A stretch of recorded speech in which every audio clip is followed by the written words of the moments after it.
Boa noite. Que Jesus nos abençoe em mais essa oportunidade. Lei de igualdade. Como de costume, nós recorremos a duas revistas, Reformador, do mês de março e agosto deste ano. E é sempre bom recordarmos e refletirmos a respeito dessas leis morais todas, dessas leis divinas, que nós estamos passíveis de praticá-las e vivenciá-las. E a lei de igualdade é mais uma dessas leis que todos nós estamos submetidos. E uma coisa que nós temos que ter certeza é que nós não somos iguais, nem na aparência, nem na estrutura, nos valores, no nível, na condição. Nós não temos a mesma aparência, nós não somos equivalentes. As únicas coisas que nós somos iguais são duas. Uma é a categoria. Nós somos todos espíritos imperfeitos. Se tem alguém aí na plateia que se acha perfeito, desculpe, mas a evolução do planeta já nos destina ao grau de imperfeição. Então, nesse ponto aí, nós somos todos iguais. Segundo ponto é a natureza. Todos nós temos a mesma origem. Deus nos criou. Apenas nisso nós somos iguais. Mas do ponto de vista jurídico, a igualdade é uma predisposição pela qual todos os homens estão submetidos às mesmas leis. Todos nós temos os mesmos direitos e as mesmas obrigações, sem faltar ninguém. O artigo 5º, por exemplo, da Constituição Brasileira, coloca a igualdade como um instrumento, uma forma de se evitar qualquer tipo de privilégio. Então, teoricamente, todos nós somos iguais, ninguém no Brasil tem privilégio. Teoricamente. Existe a Declaração Universal dos Direitos Humanos, feita pela ONU no pós-guerra, para se evitar coisas dramáticas, coisas absurdas, como aconteceu na guerra. Porque o direito internacional, assim como nós vimos nas notícias dos últimos dias, ele condena, abomina qualquer ato de impunidade, de terrorismo, de assassinato contra quem quer que seja, antes do julgamento. Nós somos testemunhas que Muammar Gaddafi, ditador há 40 e tantos anos na Líbia, foi pego pelos rebeldes, executado sumariamente, sabendo-nos que ele tinha o direito a julgamento. Querendo ou não, ele é igual a todos nós. E todos têm direito a um julgamento decente. Todos têm direito de defesa. E Muammar Gaddafi, por pior que ele seja, ele não tem esse direito. Então, a Declaração Universal dos Direitos Humanos vê também na igualdade um fundamento muito importante. Um fundamento muito importante para a liberdade dos povos, a justiça dos países, a paz do mundo. Para que ocorra a liberdade, as pessoas têm que se ver iguais, ou se identificarem como iguais. Se todos somos iguais, há justiça. E vai haver a paz também, porque não vai ocorrer o desejo de subordinação, de tirania uns com os outros. Mas antes mesmo disso, lá ainda no século XVIII, ocorreu um grande movimento, uma grande revolução, a Revolução Francesa, que a queda da Bastilha representava naquele momento a queda do poder do rei, do absolutismo, do poder absoluto, do poder único e central. Caiu a Bastilha, a Revolução Francesa se firmou, e aí vem um lema: liberdade, igualdade e fraternidade. Esse lema, que é atribuído a Rousseau, um dos teóricos do iluminismo, vem como princípios universais. A humanidade tem que se pautar na liberdade, na igualdade e na fraternidade. Uma grande evolução para ela. E continua sendo princípios que devemos ter e que os governantes devem ter como roteiro político. Mas vamos agora recorrer à doutrina espírita. Na questão 803 do Livro dos Espíritos, eles respondem categoricamente que todos os homens, todos nós, somos iguais perante a Deus. Todos temos a mesma destinação, que nós sabemos que é a felicidade. E que Deus fez as mesmas leis para todos nós. Então, a igualdade é mais uma lei divina, mais uma lei moral, e por ela nós já subentendemos a bondade, a justiça e a sabedoria de Deus. Por quê? Porque nós partimos de um mesmo ponto. Nós fomos criados simples e ignorantes. Todos nós estamos submetidos às mesmas regras evolutivas. Mas existe uma coisa ainda que nós somos diferentes, que são os caminhos pelos quais nós escolhemos. A nossa liberdade permite que a gente faça escolha, e nesse ponto nós somos diferentes. E isso explica a desigualdade dos espíritos encarnados e desencarnados. Isso explica os diferentes graus de evolução. Nós fazemos escolhas, e são essas escolhas que nos tornam diferentes. Porque a ideia de igualdade não quer dizer todo mundo pensar da mesma forma. A igualdade seria sermos submetidos às mesmas leis como somos, e todos buscarem os mesmos princípios, os mesmos ideais. Mas pensar também em uma igualdade absoluta, uma igualdade econômica, social, isso é utopia. Isso é um sonho. Porque isso realmente não vai acontecer. Isso não vai acontecer por questões muito simples. Primeiro, nós temos habilidades, talentos diferentes. Nós temos inteligências, mas nós temos capacidades diferentes. Porque cada um segue um caminho, cada um evolui da sua forma. Somos livres e buscamos caminhos diferentes. Então, por esse ponto aí, já existe um grande abismo entre as pessoas. Mesmo que ganhássemos os mesmos salários, ainda assim teria diferença. Porque tem pessoa que economiza mais, tem pessoa que sabe investir, que sabe fazer poupança, que sabe gastar, planejar os seus gastos, outras não. Então, mesmo ganhando o mesmo ordenado, pessoas vão ter estilos de vida diferentes. Mesmo se tivermos o mesmo salário, mas profissões diferentes, a mesma coisa vai acontecer. Porque os planos de carreira são diferentes, o aumento que cada um vai ganhar vai ser diferente, as promoções e por aí vai. Então a igualdade, até nesse sentido, ela é bem difícil de acontecer. Então as desigualdades sociais, elas existem. E as desigualdades sociais existem simplesmente porque as opções voluntárias das pessoas fazem com que elas se encontrem naquela situação. Não é querer ser frio, porque parece ser muito frio. Dizer que o pobre é a culpa dele. E isso não nos livra da obrigação de fazer a caridade, de pensar no outro, de dar ao remédio a quem precisa e não ao são, como diz Jesus, e por aí vai. Nós poderíamos usar aqui inúmeras frases do Evangelho que justificam a caridade.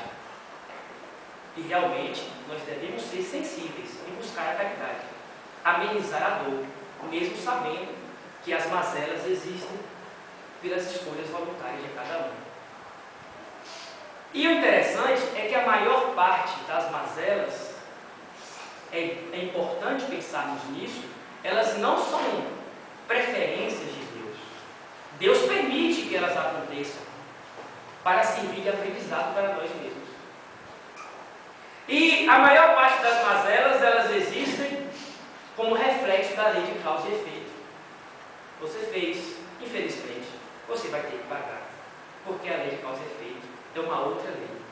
E assim como a lei de igualdade, uma lei divina, uma lei moral, a lei de causa e efeito, ela tem uma função muito importante, que é nos ensinar a ter responsabilidade com as nossas ações. Na medida que a gente vive sabendo que tudo que a gente faz, nós vamos ter o retorno, nós vamos ser mais responsáveis com os nossos atos. E a responsabilidade com os nossos atos passa pela construção de uma nova consciência. Na medida que nós temos uma nova consciência, nós vamos saber usar bem a nossa liberdade. Então, a lei de causa e efeito, ela é muito importante. E ninguém está livre dela, assim como a lei de igualdade. Então devemos pensar muito naquilo que fazemos, devemos pensar muito nas coisas que praticamos, porque ocorrerão consequências. E aí, quando nós falamos em igualdade, uma coisa também vem à cabeça, a questão do gênero, homem e mulher. Nós, homens, não poderemos ter privilégios ou nos sentir superiores às mulheres. Agora é que são elas. Dilma, a diretora-presidente do banco do FMI, que não esquecemos o nome agora, realmente, agora é que são elas. Então não há nada de espetáculo nisso. Deus nos criou homens e mulheres com inteligência, com direitos e deveres. Nós não podemos nos sentir superiores a elas, nem também submissos. Não é machismo. Direitos iguais. Assim como pagar a conta da pizza. Né? Direitos iguais. Então também não podemos admirar também o destaque, porque vários países têm mulheres na presidência. Cristina Kirchner provavelmente ganhará as eleições da manhã na Argentina. Então nós devemos também ver as mulheres como iguais, e são iguais, são espíritos, como nós somos homens, espíritos.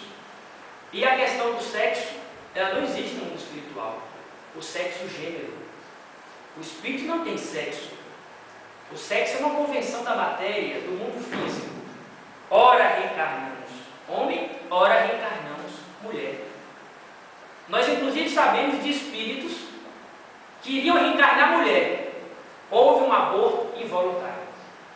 Da outra vez que ele teve a oportunidade de reencarnar, e teve a oportunidade de reencarnar mesmo, esse espírito nasceu, ele escolheu ser homem.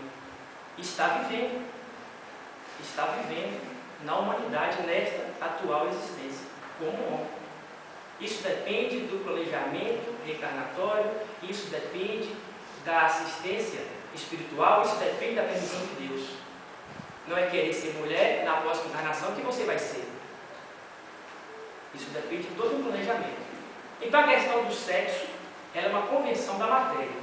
Não existe espírito, não tem sexo. Então, já que é assim, homens e mulheres, eles se diferenciam apenas de uma coisa: nas funções.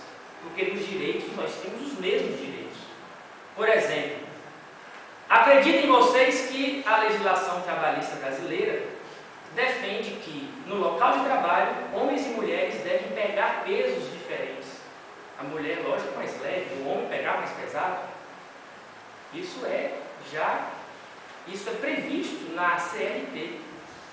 Uma outra questão que coloca a diferença de função entre uma mulher é a questão da aposentadoria. A Constituição brasileira prevê isso. A idade para aposentar é diferente entre homens e mulheres. Mas tem uma coisa que é uma lei humana, isso aí, da aposentadoria, do peso. Tem mulheres que suportam mais peso do que eu, por exemplo. Não é? Isso é muito relativo. Mas uma coisa é perfeita. Uma coisa é certa. O Espiritismo defende isso. A maternidade. Essa é uma diferença de função que é sublime, que só as mulheres podem ter. Apenas isso nos diferencia. O resto, tudo é igual. Mas na relação entre as pessoas, É muito difícil ver todo mundo igual. É muito difícil. Como nós falamos, as diferenças elas existem, são patentes. Mas é muito difícil conviver com pessoas diferentes, tratar o outro de maneira igual. É muito difícil. Então, quando nós só agredimos, quando nós só criticamos, quando nós só discordamos das pessoas, nós ressaltamos o nosso egoísmo, a nossa insensibilidade. Isso fica à mostra. Por quê? Porque nos falta compreensão. Então nós devemos tomar muito cuidado nas relações entre as pessoas com as desculpas. Nós sempre pedimos desculpas, porque nós sempre erramos, nós sempre agredimos, nós sempre discordamos, nós sempre somos incompreensíveis. Então nós sempre estamos pedindo desculpas. Então vamos tomar muito cuidado com isso. Pedir desculpa demais não é um bom sinal. Um outro mau sinal é você ficar justificando demais as suas atitudes impensadas. Aí eu fiz isso porque isso. Você está justificando demais e realmente é uma fuga psicológica para dizer que arrependeu do mal feito. Então vamos ter muito cuidado com isso. E geralmente essas coisas acontecem porque nós temos uma dificuldade muito grande de olhar para dentro. Quando nós não olhamos para dentro, quando nós não nos conhecemos, e a proposta espírita é essa, a principal é essa, de nos conhecer primeiro, que já é a primeira grande caridade. Quando nós nos conhecemos mais, nós entendemos mais o outro, nós compreendemos mais o outro, nós silenciamos mais, nós não devolvemos na mesma medida o que nós sofremos. Essa é uma grande verdade da psicologia espírita. Então, vamos olhar mais para dentro. Mas o importante é tratarmos as pessoas iguais, da mesma forma. É difícil, é um grande desafio. Mas na medida em que nós temos ideais edificantes, esses ideais edificantes são meios seguros para a gente manter relacionamentos saudáveis. Na medida em que a gente se esforça para colocar em prática as leis divinas, na medida que a gente se esforça para trabalhar com vontade, para vencer a si próprio, é claro que nós vamos progredir mais rápido. Então nós temos que aprender em nossa vida uma coisa muito importante. E essa coisa muito importante é ver o lado bom das pessoas, para que as pessoas também possam ver nossas boas intenções. Isso é muito importante. Então o progresso está aí. O progresso continua. Ele não para. E à medida que o progresso anda, as desigualdades vão diminuindo. As injustiças vão diminuindo. Isso é muito bom. Por exemplo, a escravidão acabou. As ditaduras estão caindo. A primavera árabe mesmo agora já foi o governo do Egito. A Síria está em confusão. O Iêmen também. A Líbia já acabou. Então, as ditaduras, as injustiças, as desigualdades estão acabando. Isso é fruto do progresso. É uma marcha positiva. E aí o Livro dos Espíritos diz uma coisa, que vai restar, e já está restando, já está acontecendo. As desigualdades, entre aspas, do merecimento. Nós somos diferentes porque cada um tem o que merece.